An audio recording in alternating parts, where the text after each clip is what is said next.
என்று வீரமாக பேசியவளுக்கு குரல் கம்மியது.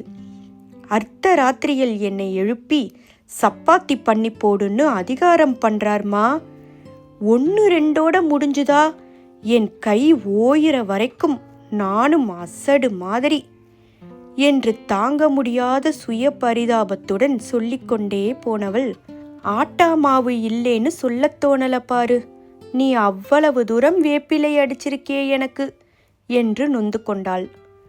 எழுந்ததும் தோளெல்லாம் கடுக்கிறது, வேலைக்கு போக முடியல, அதான் அவசரமா உன்னை வரச் சொல்லி ஃபோன் பண்ணினேன். இப்படியே இருந்தா அவர் என்னை விட்டு போறாரோ இல்லையோ, நான் தான் இந்த வீட்டை விட்டு எங்கேயாவது தொலைய போறேன், பொரிந்தாள் சீதா. அப்படியும் மனம் மாறாது அந்த பைத்தியத்தோடு சேர்ந்திருந்தா நானும் புடவையை கிழிச்சுண்டு தெரு தெருவா ஓட வேண்டியதுதான் என்று முடித்தாள். பைத்தியமா?